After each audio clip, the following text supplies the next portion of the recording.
Seja bem-vindo à Conversa Capital. Recebemos esta semana José Furtado, Presidente do Conselho de Administração do Grupo Águas de Portugal, empresa responsável, através das suas participadas, pelo abastecimento de água e saneamento de águas residuais. Obrigada por estar aqui com a Antena 1 e com o Jornal de Negócios.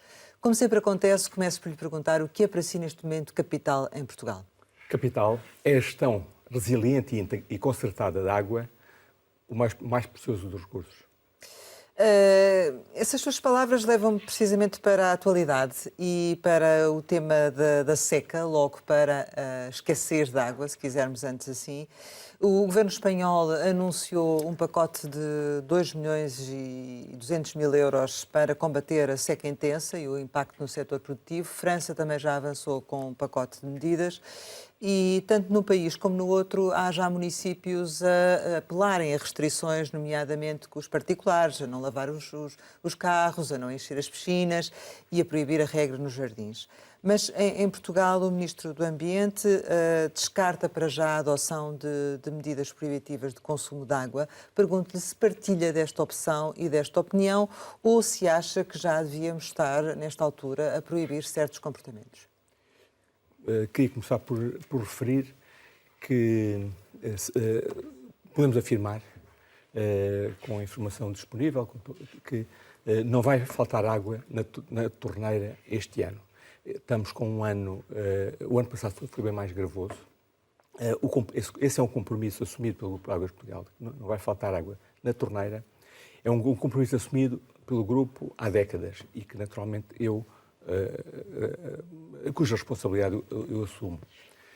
Há um trabalho feito continuado, todos nós temos presente o esforço que foi feito em Portugal em matéria de investimento. No horizonte de uma geração, esse tema da água na torneira ficou resolvido, ficou tratado com a eficácia conhecida. Aproximámos-nos dos melhores padrões na Europa.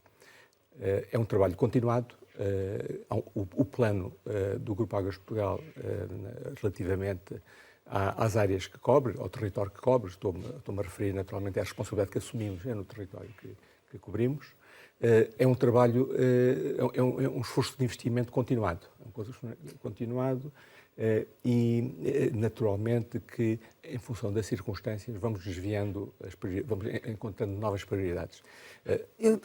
Já falamos até sobre essas medidas estruturais, porque no fundo, certamente que ao longo do ano foram fazendo investimentos que vão permitir agora fazer essa afirmação.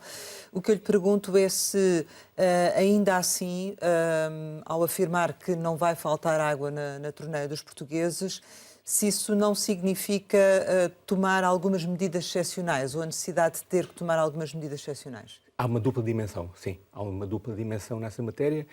Em primeiro lugar, há um esforço de maior resiliência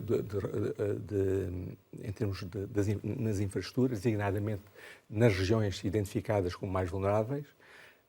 E, em paralelo, penso que estou convicto que há uma sensibilização crescente na economia e na sociedade de que mudar comportamentos não é uma retórica, tem que ser consequente. E na gestão da água, o uso parcimonioso da água, o uso responsável da água é determinante para que encontramos um balanceamento entre reforço da oferta e parcimónia e uso racional da água. Tentando regressar à questão original que me colocou, nós temos um plano que vem... O plano em matéria de água, na infraestrutura do setor, tem que ter uma janela e é uma janela deslizante. Isto é, normalmente o plano tem que ter tem que ter uma visão de longo prazo e depois tem prioridades para o quinquénio, na medida em que a maturidade dos nossos investimentos requer essa antecipação das necessidades. Temos isso muito claro e portanto, plano temos, não temos dúvidas relativamente ao Ou seja, se for traçar. preciso tomar ao longo do verão, ainda assim, se for necessário tomar algum tipo de medidas excepcionais, estão aptos a fazê-lo, é isso? O ano passado, sim, com certeza. O ano passado foi as circunstâncias eram bem mais gravosas do que as atuais. foram tomadas as medidas, quer em matéria de sensibilização pública para o uso parcimonioso da água, quer em matéria de medidas de contingência, de que, por um lado, protegeram as reservas estratégicas do país e, por outro, acorreram necessidades muito pontuais em que alguns dos locais estavam com algumas dificuldades por não estarem integrados no sistema e, portanto, são sistemas autónomos e que houve que acorrer. É neste quadro que nós trabalhamos, é um quadro de visão de longo prazo, concretização dos programas de investimento no horizonte do quinquênio e introdução de medidas de contingência sempre que é necessário. Ainda assim, apesar de transmitir que há, de certo modo, por parte das pessoas, mais sensibilidade para esta questão da água, não acha que é preciso fazer mais alguma coisa para que isso traduza em comportamentos mais corretos para a preservação da água?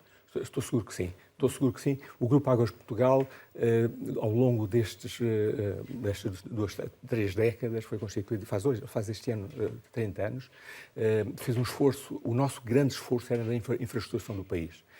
Como todos nós temos noção, há 30 anos o gap relativamente à Europa era brutal. Nós tínhamos níveis de segurança de água na torneira na ordem dos 50%, hoje temos 100%.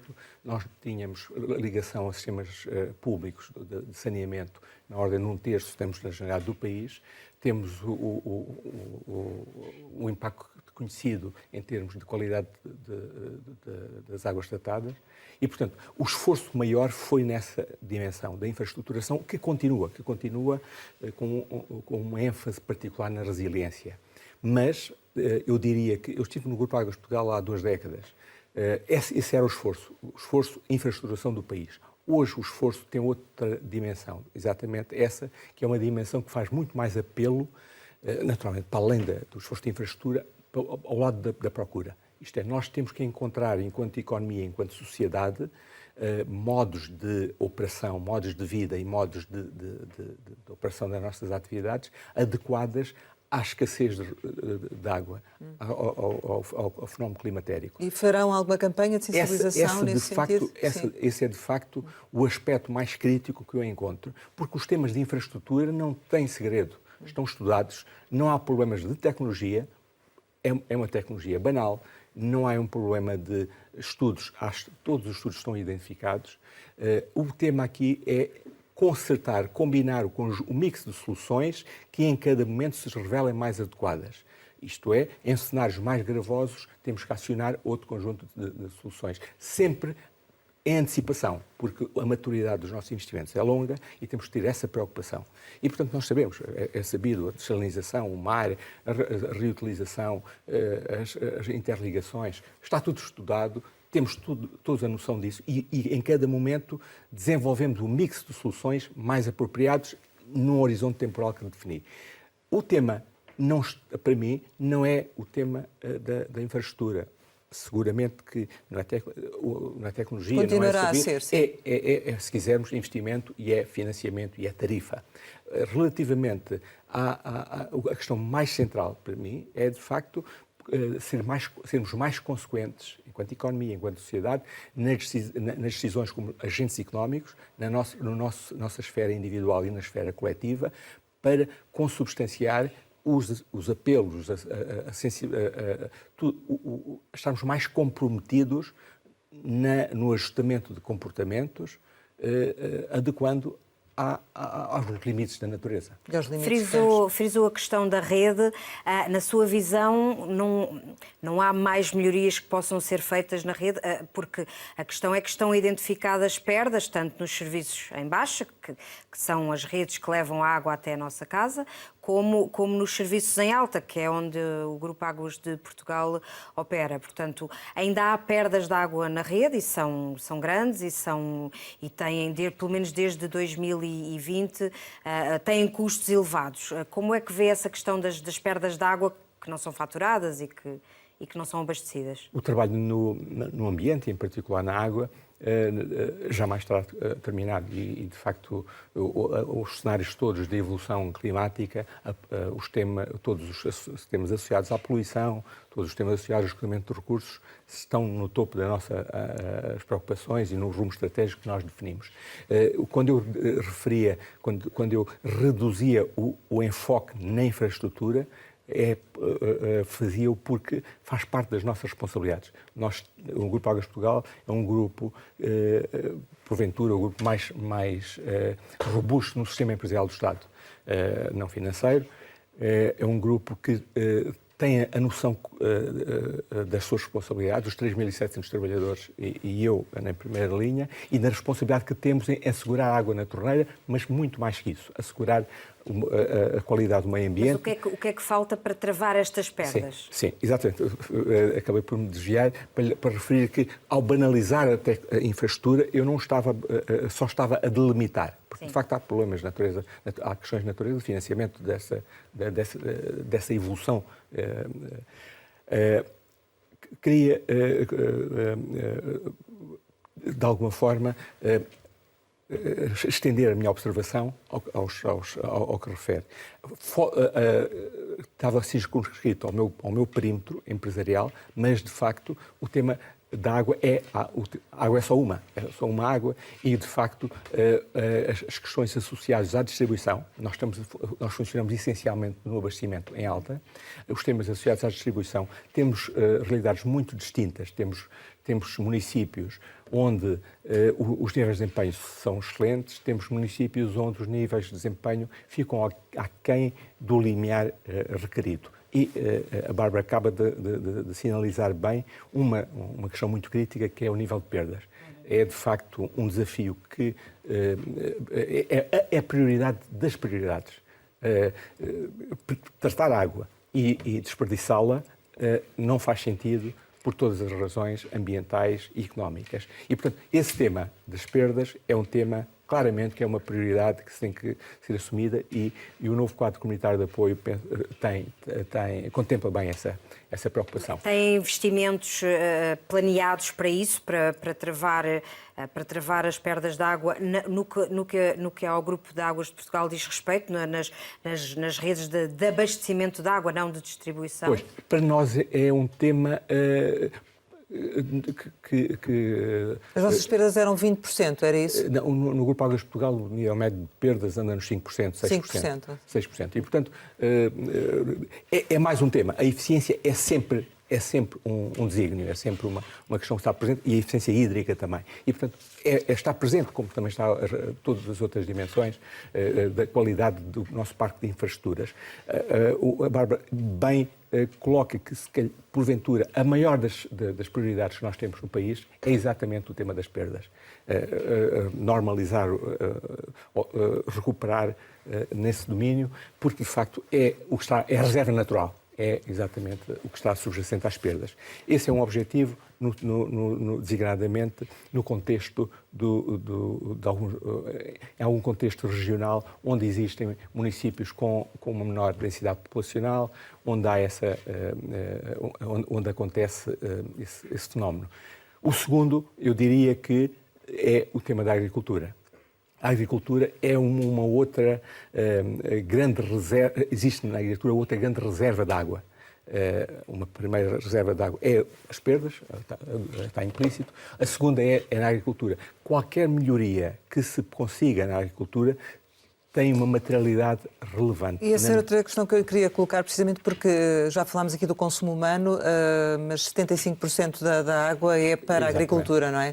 Estamos a saber gerir bem esta questão da seca na agricultura e da forma como se gera a água, porque muitas vezes fico com a ideia que a Ministra da Agricultura anuncia regadios e o Ministro do Ambiente não tem conhecimento sequer disso. Politicamente, as opções parece que muitas vezes não coincidem, não são harmoniosas. Como é que se pode, do seu ponto de vista, no fundo, aproveitar melhor a água na agricultura agricultura e gerir melhor para não chegarmos às situações a que estamos a chegar neste momento? Pois, não tenho essa exata percepção do desalinhamento. Aliás, portanto, existe uma comissão interministerial que intervém, articula esses temas. O tema da gestão da água, uma só água, é um tema claramente abrangente e transversal e, portanto, esse alinhamento é fundamental. O que diria em termos de agricultura, mais uma vez, não sendo a pessoa mais indicada para me pronunciar, porque eu estou fundamentalmente centrado no consumo humano, mas quando tratamos em conjunto dos temas, sinto igual preocupação relativamente à questão da eficiência hídrica. A eficiência hídrica no regadio público, que envolve designadamente a reparação e o revestimento de canais de rega, a criação de bacias de retenção, o tema da ocupação do solo é um tema particularmente relevante. Há uma reserva implícita nas culturas que existem e, portanto, na opção das culturas. O tema da modernização dos sistemas de rega, já refiro a uma esfera mais privada, com tecnologias de rega de precisão, designadamente, o esforço aí é grande e, portanto, eu identificaria claramente do nosso lado, é um tema de resiliência das nossas infraestruturas, mas também de manutenção, porque atingimos estes padrões de qualidade, essas metas que superam os melhores desempenhos na Europa e temos que mantê-los. E temos um novo desafio, que é o desafio climático. E, portanto, esse é um tema. O segundo é claramente está na esfera dos municípios, de alguns municípios. O terceiro tem a ver com a agricultura, até porque um ganho marginal que se obtenha em termos de eficiência tem uma relevância materialmente. Diga uma coisa, nós sabemos em concreto ou em pormenor onde é que temos água, quer superficial, quer subterrânea, para poder definir a todo momento como é que devemos gerir para ela chegar onde é necessário?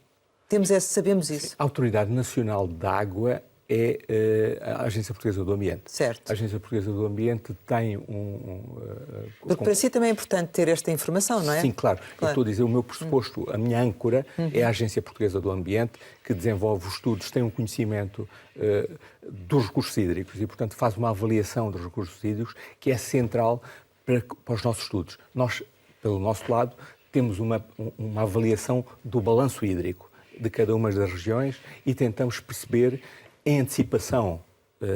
As tendências de longo prazo são conhecidas. A bacia a sul do Tejo tem uma característica muito clara que decorre da bacia mediterrânica e também de alguma pressão da procura na zona de Sines e, portanto, tem um amortecedor que é o Alqueva e, portanto, está bem claro que é preciso acrescentar água a sul do Tejo. A norte do Tejo, o tema é da distribuição no tempo e no espaço da água. Não é acrescentar água, é permitir uma malha mais completa. E do seu ponto de vista, a nível da agricultura, faria sentido haver, nomeadamente, também mais alguma fiscalização? Porque ultimamente temos assistido também à abertura de furos indiscriminada, porque as pessoas necessitam de água e, portanto, acabam por... E essa fiscalização não é feita, faria sentido isso ou não?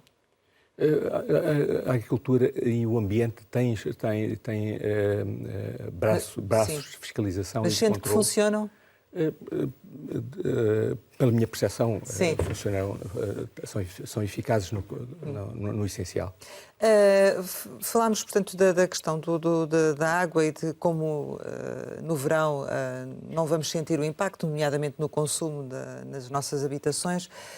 Isto significa que terão sido feitas ao longo deste ano, e voltando à questão das infraestruturas, algumas obras para permitir que, ainda não tendo água suficiente, ela seja distribuída de forma a que todos a tenhamos, não é?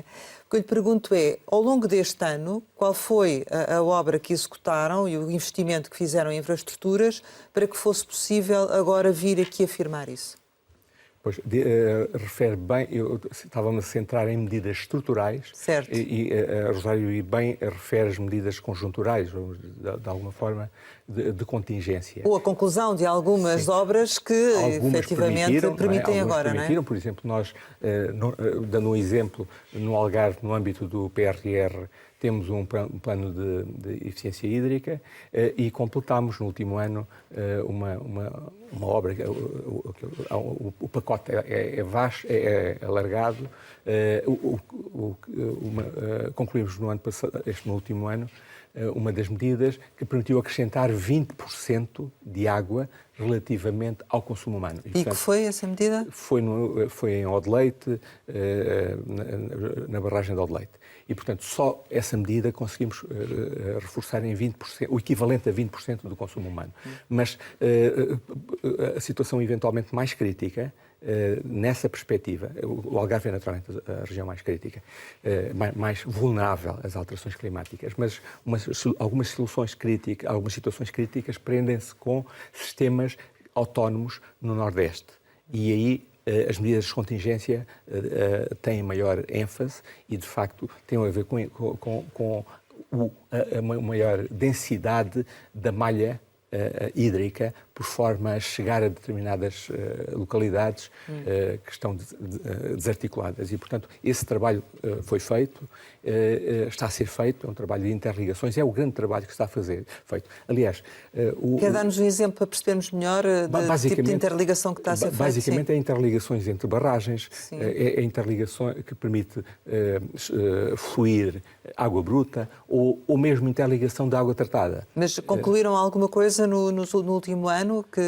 Sim, temos um programa que já é visível e que, portanto, teve um impacto imediato. Há um conjunto de medidas de contingência que estão a ser implementadas. Há bocado, quando falava, acabei por não particularizar algumas das medidas e, portanto, alguma da tipologia de medidas. Fundamentalmente, o que estamos aqui a fazer, nesta altura, em matéria de contingência, em matéria mais circunstancial, durante este período, é fazer um grande apelo ao uso moderado de água. E, portanto, essa matéria está bem presente, a sensibilização pública. Existem incentivos económicos que têm que estar sempre, que são muito poderosos.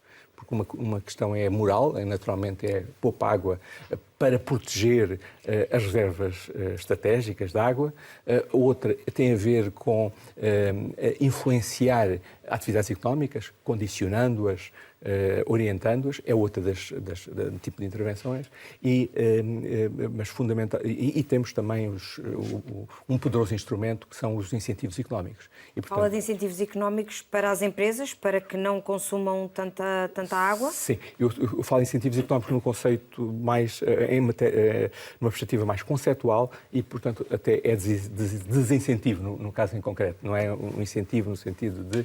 incentivar a poupança. É agravar tarifas progressivas, é introduzir algum sobrecusto que permita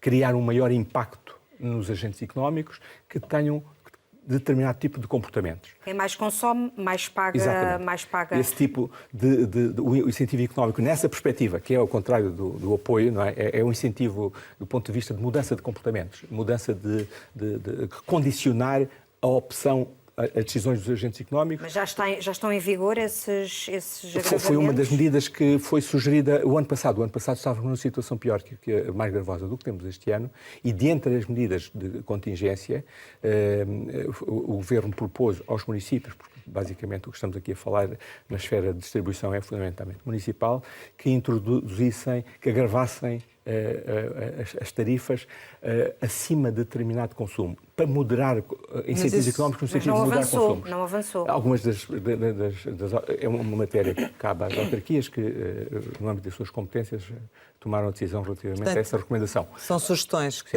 A outra é introduzir, mais uma vez, incentivos económicos que permitam tornar mais evidente para os agentes económicos as externalidades que estão a gerar no ambiente. E, portanto, esse tema é um tema também relevante, que é quem... A minha questão, peço desculpa interrompê-lo, a minha questão é que não passamos, na questão da água, parece que não passamos um pouco das sugestões ou das porque pronto, mesmo a ERSAR não tem competências de impor tarifas, nem de impor essas medidas, por exemplo, aos municípios. Tendo em conta que a água é um bem escasso e que, de facto, está cada vez a existir menos, não deveriam essas medidas ou essas políticas ou essas matérias serem impostas aos municípios, a quem gere a água e avançar-se um bocadinho só da matéria da proposta ou da recomendação? Pois, de facto, há aqui um contexto que tem a ver com o quadro constitucional e com a distribuição de responsabilidades na esfera pública. E, portanto, o que é fundamental... Esse é um pressuposto, não é? E, portanto, a delimitação de competências, digamos assim. O que temos vindo a assistir é a solução para tudo isso, quando as competências estão dispersas, é tentar convergir. Está introduzido no âmbito do Ministério do Ambiente, temos estado a trabalhar num conceito que é, num instrumento que é os pactos regionais da água. E, portanto, previamente, já agora, só para contextualizar, foram identificadas 5 regiões, as 5 regiões mais vulneráveis, com maior vulnerabilidade hídrica. São os planos de eficiência hídrica, que é o Algarve, que é a costa do Alentejo, que é a zona do Tejo Oeste, Viseu e Nordeste. São as zonas com maior vulnerabilidade hídrica. Para essas regiões, cada uma dessas regiões tem ou terá um plano de eficiência hídrica que na nossa esfera, a repercussão que tem na nossa esfera do Grupo Águas de Portugal é sublinhar alguns dos investimentos. Nós temos estado a fazer investimentos, temos um programa normal de investimento, decorre de próprios contratos de concessão, e sublinhamos, reforçamos nessas regiões pela particularidade que tem. E, portanto, temos essa sinalização exterior para olhar para o território de determinada forma. Os planos de eficiência hídrica, que engloba medidas do lado da oferta, da procura, de apoio aos municípios para reduzir as perdas, para a intervenção da agricultura e, portanto, é um compósito de medidas que já abarca diferentes agentes do lado da oferta. Depois existe um outro tema que é do lado da procura, que é complementar aos planos de eficiência hídrica, são os pactos regionais de água e que fazem apelo aos diferentes usos do lado da procura e, portanto, são setores de defesa dos ecossistemas e que, fundamentalmente, pretendem estabelecer um compromisso na utilização e proteção do recurso e facilitando uma gestão articulada depois do lado da oferta. E esses planos, é a forma que, de alguma forma, a Bárbara está a sugerir, é trazer à mesa os diferentes setores económicos, confrontá-las com o balanço hídrico, confrontá-la com o que decorre dos planos de eficiência hídrica, da evolução das disponibilidades e da forma como se tem que comportar ou que tem que tomar decisões, designadamente no regadio, ou nas áreas de regadio, ou nas tipologias de culturas, porque estão confrontados naquele território com uma evolução das disponibilidades hídricas. E que há pouco fiquei com a ideia que, do seu ponto de vista, esta questão da gestão da água, nomeadamente do consumo, que bastava sensibilizar, ou aumentar o nível de sensibilização, mas por aquilo que acaba de nos referir, se calhar isso não basta, é preciso ir mais além e introduzir outro tipo de medidas, é isso? Rosário, é exatamente aquilo que eu estava a tentar com as imperfeições próprias das minhas competências de comunicacionais, que é a referir. Eu estive no Grupo Águas de Portugal há 20 anos. A preocupação central era da infraestrutura. Hoje não deixa de ser. Temos que ser mais resilientes. Não há segredos. Podemos vir a discutir se queremos transvasos de uma ponta do outro país, se podemos ter água do mar, podemos. Tudo isso é banal. Tudo isso está na tecnologia. O meu problema não é do lado da infraestrutura. Há 20 anos era. Hoje, o tema continua a ser a resiliência das infraestruturas, mas o dado novo é esse cultural, é esse comportamental. Como é que, do lado dos usos, nós conseguimos adequar-nos aos limites da natureza? Isto é, a agricultura representa 75% do consumo de água, que progresso tem a fazer em matéria de ocupação do solo, em termos de tecnologia, em termos de eficiência? O que é que 5% é que se consegue relativamente nessa área? Mas essa transformação... Do lado dos municípios, do nosso próprio lado. Ou seja, como é que convergimos do lado dos utilizadores e do consumidor doméstico relativamente a gestão hídrica faz do lado da procura e da oferta. Temos que subir a oferta, temos que recuperar, temos que ajustar a oferta, compensando a perda de água natural. Do lado, designadamente com as novas origens não convencionais. E do lado da procura, como é que se faz essa gestão? Portanto, o tema da gestão hídrica é um balanceamento, é mercado. É utilizar o preço e o custo da água para conseguir reduzir esse consumo é uma opção? Exatamente, não tenho dúvidas. Eu estou a falar do ponto de vista pessoal, não tenho... Este jogo é sempre muito complicado, o jogo dos chapéus, mas eu diria que não está eu, por regra, não tenho pressário para o consumidor final.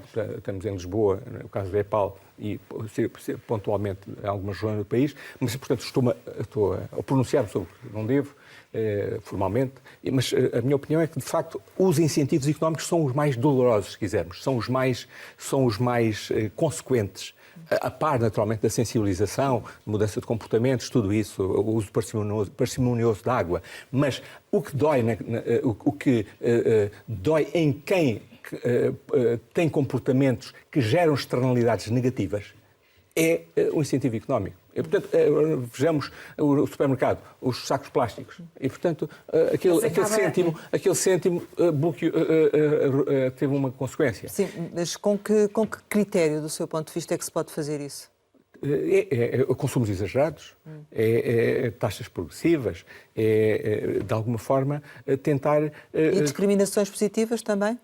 Para quem tem um uso adequado? Sim. Discriminação positiva para quem tem uso adequado. A discriminação, neste contexto, em que as origens de água naturais estão a ser substituídas por origens não convencionais, portanto a água natural está a ser substituída progressivamente ao longo do século por água processada do mar ou da reutilização, muito mais onerosa, soluções muito mais onerosas e com impactos muito mais relevantes do que captar água numa albufeira e desinfetá-la e colocá-la na rede. Portanto, isso necessariamente vai levar a um custo maior de água para o consumidor. Soluções mais onerosas geram custos mais elevados e que têm que ser repercutidos a jusante. A sabedoria aqui, ou a responsabilidade pública aqui, é ter uma grelha que faça um tratamento assimétrico entre a montante para jusante. Isto é, soluções mais onerosas em determinados estratos populacionais não devem ter consequência no agravamento não devem penalizar o orçamento familiar já de si delimitado. E, portanto, significa que tem que haver uma discriminação positiva para determinados segmentos populacionais, porque a água é um direito universal. E, portanto, esse tema tem que ser. Ao mesmo tempo, a água é um bem restrito, é um bem escasso, e quem queira fazer o uso abusivo da água, se quisermos, não é o termo, mais uma vez, mas que tenha um uso, o desperdício, o uso, tem que ter uma consequência. E isso, como no uso do saco plástico, tem uma consequência, tem uma repercussão. Até porque o país é muito assimétrico, não é? E realmente, no fundo, só pode dizer isso porque neste momento também a água já chega a mais pessoas, não é? Porque... E as empresas também acabam por praticar preços diferentes a nível nacional, não é? E esse fator tem que ser considerado também quando diz isso, não é? Da questão do preço. É estas assimetrias e esta dificuldade que existe, em alguns casos, também em ter acesso à própria água, não é? Sim. A Rosário está-me aqui, eu estaria mais à vontade no meu no meu perímetro empresarial. Mas eu queria responder. Eu estava a dizer que a José está a colocar em risco o meu emprego, mas posso pronunciar-me sobre como... Até porque o preço final tem em conta também os vossos custos enquanto grossista, não é? Certo. Que também são maiores, não é? Sim, mas estava aqui a referir, estava a delimitar o que é a minha esfera de influência do que não é, mas tenho o dever cívico de opinar sobre o que não me diz estritamente, não recai diretamente na minha esfera de competências. E claramente que o tema das tarifas é um tema relevante nesta dimensão nova que nós temos, que é mudar comportamentos. E, portanto, ajustar os comportamentos às circunstâncias, a par da resiliência das infraestruturas. Mas, voltando para concretizar, estou muito de volta das tarifas, mais uma vez, é uma competência de outras entidades, é uma competência do poder local, do poder central, tem aqui, mas claramente que é instrumental nisto, na mudança de comportamentos. Sublinhou aqui o tema da discrepância tarifária entre regiões. O negócio da água faz apelo, é um negócio de infraestrutura, faz apelo à economia de escala, faz apelo a economias de conhecimento, a partilha de conhecimento, a digitalização é essencial num negócio de infraestruturas, na medida em que, por exemplo, no nosso caso, nós temos 7.700 instalações. Temos uma rede praticamente equivalente ao perímetro da Terra. Ora bem, temos 1.000 fábricas de água, estações de tratamento, quer para tratamento de água que chega para consumo humano, quer a água que é devolvida ao meio hídrico. Tem 1.000 estações. Ora bem, tudo isso faz muito apelo à digitalização, à sensorização da rede, as perdas, tudo isso. E, portanto, significa que este é um negócio de escala e de competências. E, portanto, um mercado tão fragmentado como é o nosso, porque basicamente o negócio de água é um negócio de base municipal e, portanto, temos 300 municípios e são os 300 municípios que chegam à casa das pessoas. E ao chegar à casa das pessoas levam preços distintos.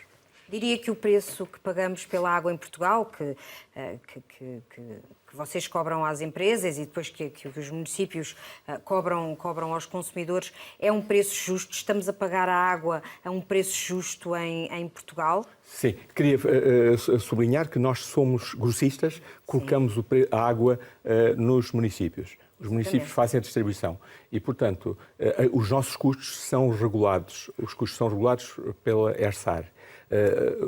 Portanto, têm que ser, são objeto de um escrutínio muito vivo.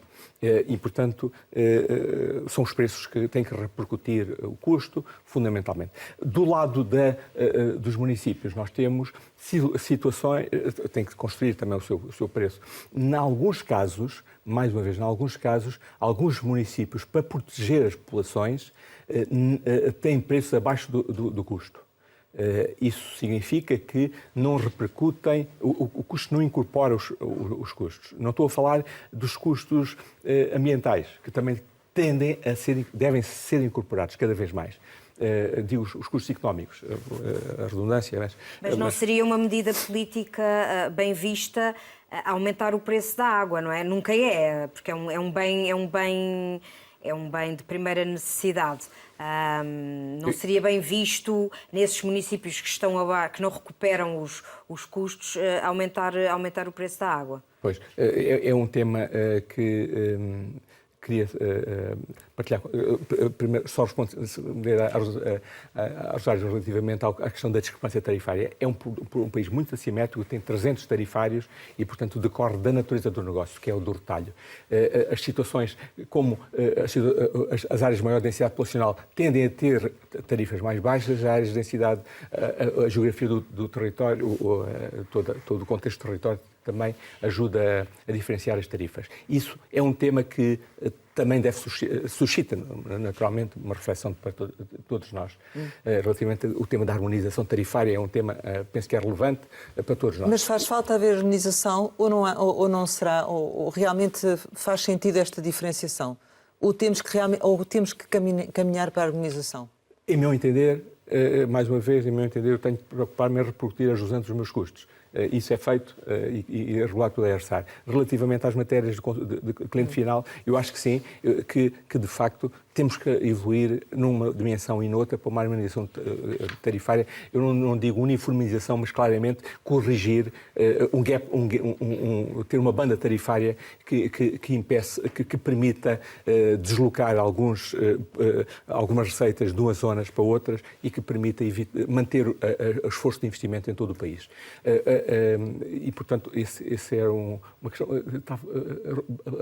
A Bárbara te colocou uma questão há um bocadinho que eu, mais uma vez, perdi quando fui aqui ao tema da Rosário. Se de facto se os municípios ou seja, que não é uma política bem vista ou que não é uma política favorável aumentar o preço da água nos municípios onde ela é cobrada mais barata e os municípios não recuperam esse custo, como sabemos e como a ERSAR também tem frisado que acontece. Temos que ter, os operadores têm que ser sustentáveis, portanto têm que ter receitas para cobrir, para correr aos investimentos e à operação. Senão, isso recai sobre os impostos. E, portanto, a água é um mix de produtos. A água é ela própria. É um produto para o desenvolvimento humano e isso deve ser muito protegido. Deve haver tarifas que permitam proteger uma discriminação positiva, que permita que toda a gente tenha acesso à água. E, portanto, esse é um produto que gera tarifas sociais, gera tarifas familiares e, portanto, gera tarifas... ou seja, tem que haver uma subsidiação cruzada, alguns, nesse processo de venda. Há água para atividades industriais, há água para atividades comerciais, restauração, há água para o golfe. Essa água tem uma natureza de matéria-prima. E, portanto, a confusão que eu acho que é importante desfazer na opinião pública é que a água é só um bem social. A água é um recurso económico. É um bem social, seguramente, e isso deve estar blindado. Isso não pode deixar de ser contemplado. A água é um bem social, todas as pessoas têm que ter acesso à água, independentemente do seu perfil económico ou social. Segundo assunto, a água é uma matéria-prima para atividades económicas. Tem que ser lida como matéria-prima e, eventualmente, gerar recursos que permitam manter o operador em condições. A água é um produto para usufruto, para desperdício. Tem que haver soluções que permitam cobrir também essas dimensões. E, portanto, tratar a água a coberto do interesse social para toda esta vastidão, eu acho que gera aqui problemas de sustentabilidade para os desafios climáticos e para a necessidade que existe de, em cada ano, se reverem os planos de investimento, contemplando soluções cada vez mais onerosas. Em relação à formação do preço, nós ficámos a saber recentemente que a taxa de gestão de resíduos urbanos que vai subir em 18% e, portanto, vai impactar no preço da água do consumidor final e também há aqui uma recomendação da ERSAR para a tarifa em alta de 2%. Isto vai mesmo avançar assim no que toca a estes 2%? Que impacto é que terá no final do preço? Não sei se teremos algum momento para abordar o Grupo Águas de Portugal do ponto de vista económico, financeiro, seja o que for, e que permitiria chegar aí. Mas, fundamentalmente, o que eu quero referir é que, de facto, nós optamos. Nós temos presente o contexto deste ano em termos de a espiral inflacionária que se antecipava, os níveis de inflação que foram atingidos e, portanto, optámos por não repercutir este ano o agravamento de custos, designadamente de energia, que houve este ano. E, portanto, tivemos uma contenção em matéria no nosso core de negócio, que é o nosso core de negócio, que é relativamente ao abastecimento, e beneficiando de toda a capitalização que nós temos. E, portanto, este ano tivemos algum cuidado na formulação dos preços em alta, Em quanto é que aumentou a fatura energética do Grupo Águas de Portugal? Em quanto é que aumentou? Tendo em conta que são o maior consumidor de energia dentro da esfera pública. Sim, este ano tivemos aqui estamos a ter um agravamento que eu diria que é mais do dobro. Mais do dobro dos gastos em energia? Não dos gastos. Gastos, se quiser, mas da fatura energética. Os gastos sugerem eficiência energética, sugerem outras dimensões de quantidade. Eu estou-me a falar em termos de preço. Estão a pagar o dobro pela energia, pela eletricidade que consomem, que é muita. Este ano, os custos de energia são bem superiores ao dobro. É uma das empresas que consome mais em Portugal. Sim. E não estão a repercutir não vão repercutir esses gastos? Não vamos repercutir. Mas se tivesse que repercutir, quanto é que seria?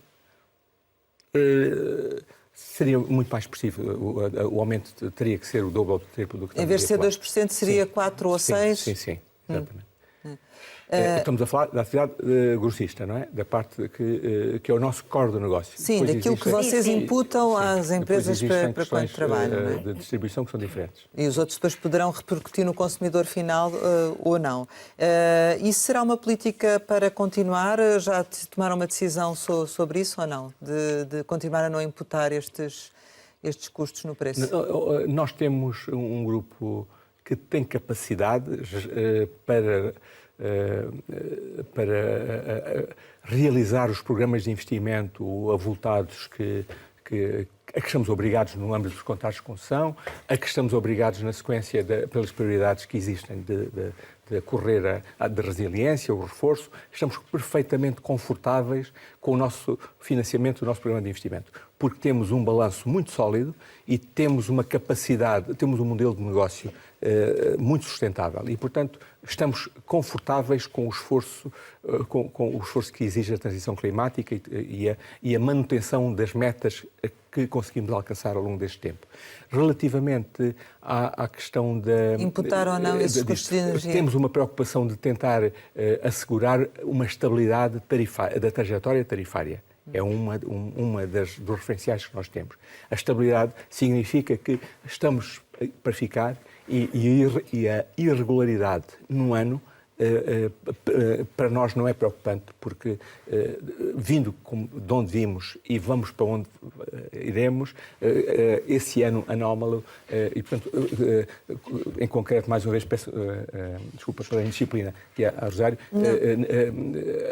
é um ponto para este ano, é um assunto para este ano, sendo que o nosso princípio é manter uma trajetória tarifária relativamente estável. Portanto, tentar não aumentar, é isso? Sim. É não aumentar o preço? Aumentar de forma contida. Forma contida. E, portanto, não fazer grandes inflexões, não gerar grande volatilidade no preço. E isso acontece também na renegociação dos contratos? É esse também o princípio?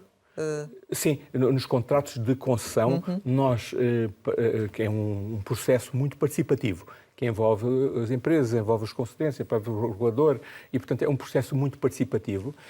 Tem uma janela longa, como sabemos, não é? Os contratos de concessão, e, portanto, significa que a nossa atividade é a chamada open book, não é?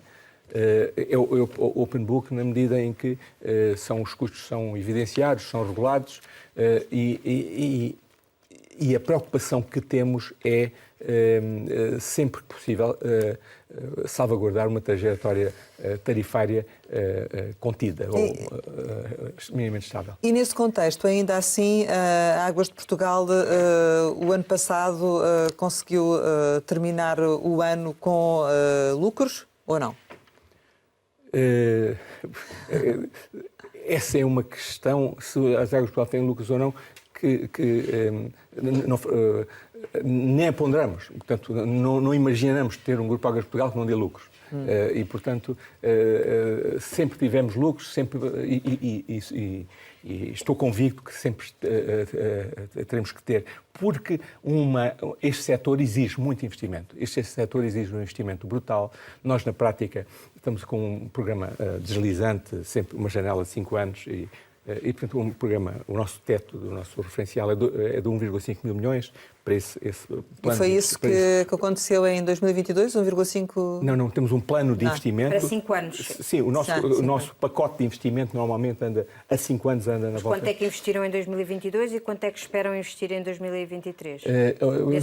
Se calhar eu diria, com números concretos, portanto, nós tivemos uns 170 milhões de investimento em 2021 e uns 240 em 2022. Portanto, tivemos um aumento de 50% no investimento. O investimento normal do grupo ao longo histórico anterior é de 120 milhões. Houve, de facto, há 20 anos uma onda de investimento muito significativa. E agora, neste primeiro semestre de 2023, já veio onde? Não tenho agora não os tenho números, ideia. mas queria sublinhar que a 31 de dezembro, ou o ano de 2022, tivemos um aumento de investimento na ordem dos 50%, numa combinação de investimento em infraestruturas e incorporação de Não tem ainda ativos. previsões para 2023? De quanto é que será investido este ano? Andamos nesses valores, na ordem dos 200 milhões. E os resultados do ano passado, então? Assim sendo? Como digo, os resultados para nós, se temos lucros ou não, é um pressuposto. Estas empresas têm que ter capacidade de investimento. Estava nesse portanto, ponto. tiveram lucros, Tivemos lucros, 100 milhões de euros. 100 milhões? Sim. Para um Mas plano de foi inferior a 2021 ou não? Não, foi superior. Foi superior? E, portanto, tivemos o que permite, mais uma vez, o pacote de investimentos, a exigência dos investimentos, designadamente, ainda num contexto de manutenção, de reabilitação dessas estruturas no nosso ativo, considerado nos balanços são 4 mil milhões de euros. E, portanto, a manutenção desse ativo, a taxa de substituição para manter o desempenho, as novas ambições que temos. Já agora, este setor tem, o nosso rumo estratégico tem 3 ou 4 ambições. Estamos centrados na seca, mas também temos que olhar para as exigências ambientais no saneamento, cada vez mais duras, felizmente para nós cidadãos. Temos que olhar para a descarbonização. Num horizonte da década, termos produção de energia verde e autossuficiência para o grupo, evitarmos as flutuações dos mercados. Estamos a falar da digitalização, mais uma vez a eficiência. Estamos a falar da economia circular, quer em matéria de reutilização, quer em matéria de aproveitamento das lamas, aproveitamento para a agricultura, para a energia, para a construção.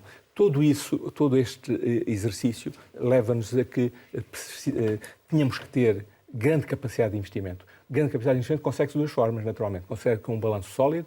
O nosso balanço, a nossa dívida é muito expressiva. Nós temos uma dívida líquida de 1,3 mil milhões de euros. Mas tem vindo a reduzir ou não?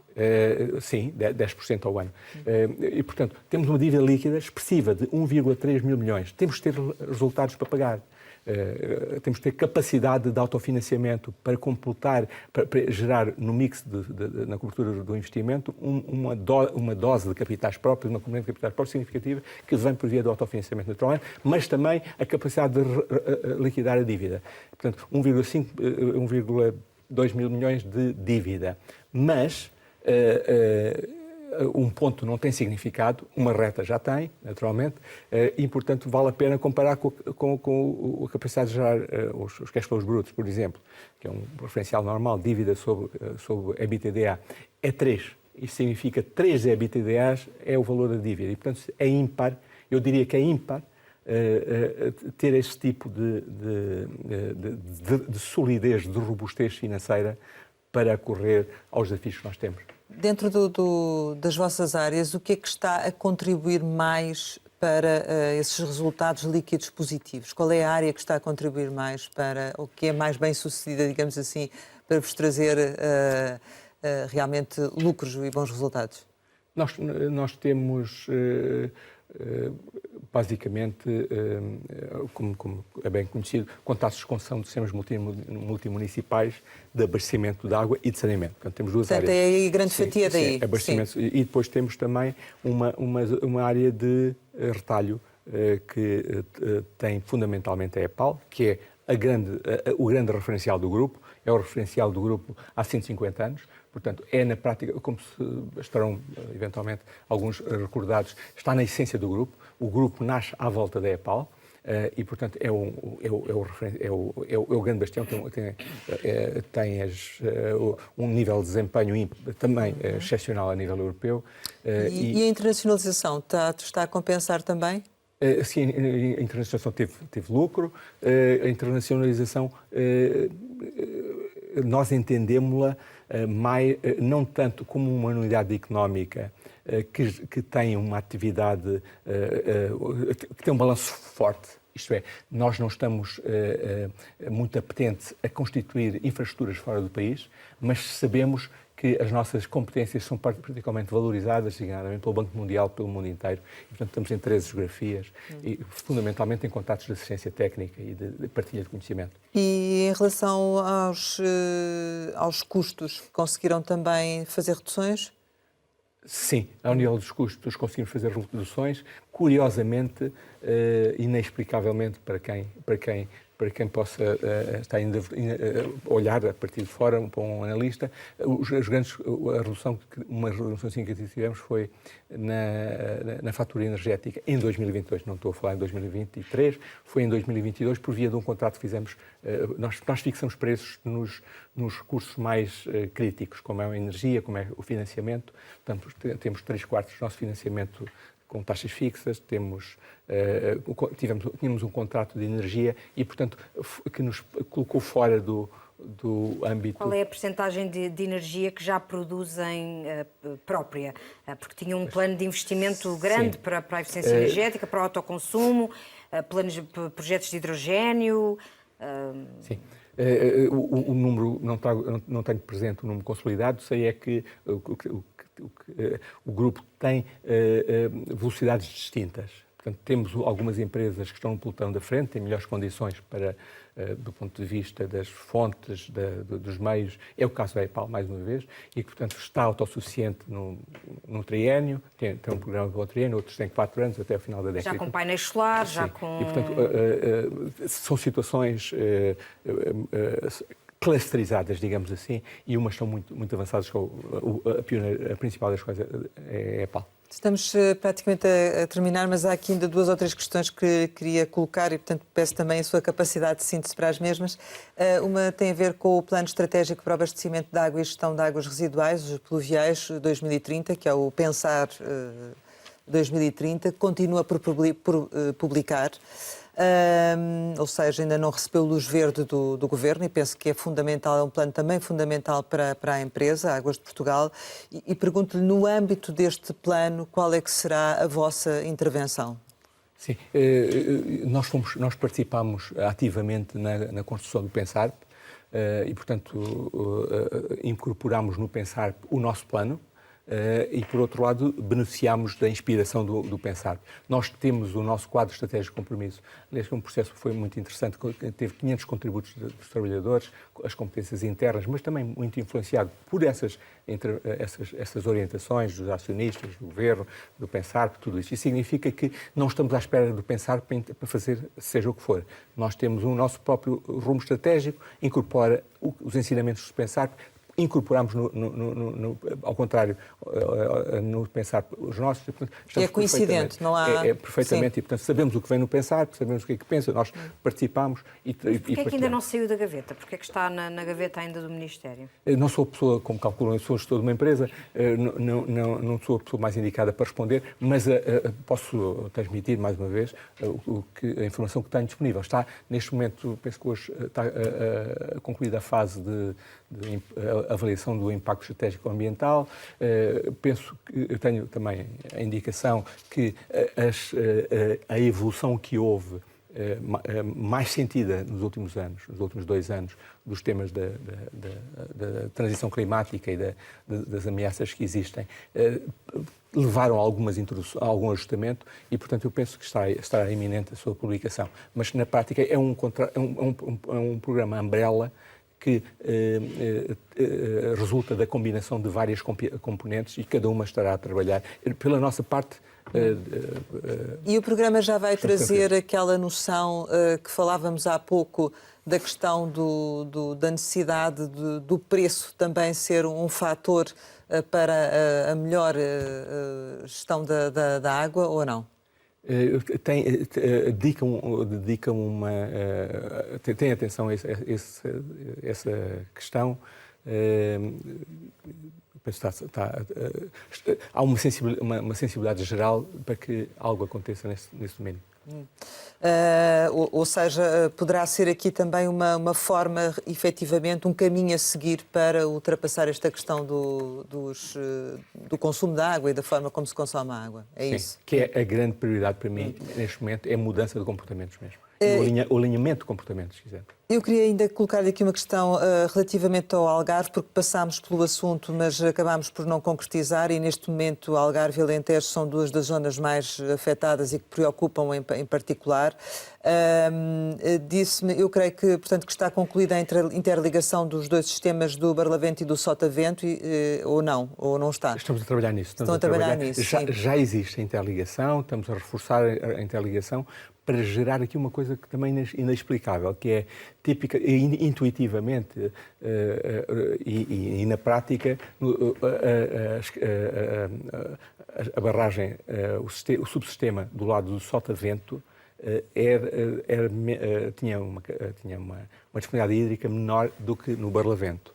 Nos últimos 2 anos está a ver o contrário, o que dá bem a noção da alteração de circunstâncias na decisão relativamente a essa matéria. E, portanto, de facto, Ode-Loca está hoje com menos água do que Ode-Leite. E a ideia era Ode-Loca abastecer o Sotavento e nestes 2 anos assistamos o contrário. E, portanto, significa que releva a importância do reforço dessa ligação que vai permitir contrariar, ajustar-nos aos tempos. Quando é que ela vai estar concluída? Tem ideia? Estamos a trabalhar nisso, eu diria que no horizonte do ano estará... No próximo ano? Sim, sim. Certo. E isso depois também com ligação ao Guadiana? Essa é outra iniciativa, sim, que é a ligação ao Guadiana, que permite acrescentar água a esse eixo. E depois temos uma outra que é o tema da dessalinização, que ainda acrescenta mais. E, por último, só queria fazer uma pequena referência, que é outra questão particularmente crítica, ou atual, que é a reutilização. Nós, aliás, estamos a fechar um pacote, um programa. Nós temos programas, naturalmente, nas diferentes áreas, da energia, das lamas. O nosso programa relativamente à reutilização. O tratamento das águas residuais, é isso? Exatamente. Que estamos já a discutir, a apreciar com o Ministério do Ambiente, porque tem várias dimensões. Esse assunto tem uma dimensão naturalmente cultural, porque a utilização da água residual tem uma dimensão cultural. Temos uma segunda dimensão, que é uma dimensão de gestão do risco, e, portanto, a água não se misturar a algures, e, portanto, a se cautelar e ter uma qualidade, e fundamentalmente ter uma qualidade adequada aos usos para cada finalidade, e finalmente tem um tema de investimento, porque na prática, em muitos casos, estamos a falar de uma terceira infraestrutura. Não é? Quando é que estará concluído esse estudo? Nas próximas semanas teremos isso estabilizado com o Ministério do Ambiente, naturalmente, porque tem essas implicações de preços, tarifas e tudo isso. O nosso objetivo é chegar no horizonte da década a 20% de utilização. Recordo que a reutilização é uma atividade emergente em todo o mundo. Nos Estados Unidos andará nos 6%, na Europa é 2% e tal por cento, e significa que é um mercado a criar e é obviamente, um dos vetores de desenvolvimento futuro com a dessalinização, a reutilização, as chamadas fontes não convencionais, que vão ser nos próximos tempos. Qual é que vai ser o investimento feito neste programa? Não tenho agora o número comigo. Em relação, começou a entrevista a dizer que não vai faltar água na torneira, queria só perguntar-lhe se em 2023 podemos, ou se encaminha para que para um cenário semelhante ao do ano passado, em que, ok, não faltou água nas torneiras, mas depois vimos as barragens nas cotas mínimas dos mínimos e até com a produção de eletricidade suspensa, precisamente para preservar água. Corremos o risco de, em 2023, termos as barragens naquele estado que ninguém gosta de ver, tão baixas? Sim, é uma das incertezas que temos, naturalmente, que é o se chama o risco climático, não é? E, portanto, temos sempre a dificuldade de antecipar as previsões do tempo. No entanto, estamos a trabalhar no sentido de que, como sempre aconteceu, a estabilidade do fornecimento esteja garantida. E, portanto, para mim não vejo outro cenário. Para concluir, portanto, digamos que nesta altura a Águas de Portugal tem, enfim, já a qualidade da água está nos 99%, o saneamento também há de estar perto desse valor. Normalmente o pleno saneamento fica um bocadinho abaixo, porque há zonas do território onde não se justifica. Portanto, à volta dos 80? Acima dos 80, sim. Sim. Por isso, agora o próximo passo é realmente a reutilização? É esse o foco? Sim. Exatamente. É esse o grande objetivo agora do grupo, é a reutilização? Eu não diria, nós temos 4 ou 5 vetores fundamentais. A descarbonização do ciclo urbano da água, a reutilização, o reaproveitamento das lamas, a circularidade, a digitalização, lei associada à questão da eficiência e fundamental, e um elemento central, que é o nosso ganha-pão, é assegurar água na torneira. Acredita que no horizonte de um ano, ou seja, daqui a um ano, se voltarmos Esqueci-me do saneamento, e é particularmente relevante, num contexto em que só se fala de abastecimento, relevar a nossa atividade na área do saneamento e as competências que existem no grupo e as empresas dedicadas. Não, só para concluir, perguntava-lhe se daqui a um ano acredita que, efetivamente, com as obras em curso, os planos que vão ser divulgados, se nesta altura, que é uma altura sempre particular com problemas de seca, se vamos estar mais preparados para enfrentar este problema da seca? Não tenho dúvidas. Hoje estamos mais preparados do que nunca e tudo o que estamos a fazer é no sentido de que, ano a ano, estamos mais próximos, a resiliência seja reforçada. Chegamos ao final, como habitualmente lançamos algumas palavras para uma resposta rápida. A primeira é Moçambique. Moçambique, a minha terra de origem. Água. A fonte da vida, se quisermos, a essência de tudo. Gestor público. Eu sou gestor público de carreira. E tenho muito orgulho nisso. Associação Zero. Um parceiro fundamental. Alqueva. Um fator de tranquilidade nesta complexidade da gestão da água. Certificados de Aforro. Um refúgio. Novo aeroporto. Está iminente uma decisão, esperemos. Mariana Mortágua.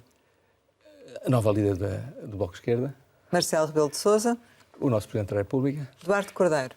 Um governante que vai deixar marca no setor. Picante. Um ingrediente muito presente na minha gastronomia, na minha dieta alimentar. Desporto. Um objetivo falhado. Lazer. A aspiração máxima. Mulher. Quase. A minha... não diria que, de alguma forma, o meu grande apoio. Avô. Um dia destes, e aliás, a minha próxima profissão é ser motorista do meu neto. Mulher, já disse. Futuro. Futuro, lidar corretamente com a água. Saudade. Da minha mãe. Portugal. O melhor país para viver. José Furtado, muito obrigada por ter estado aqui com a Antena 1 e com o Jornal de Negócios. Pode rever este Conversa Capital com o Presidente do Grupo Águas de Portugal em www.rtp.pt. Regressamos para a semana, sempre esta hora, e claro, contamos consigo.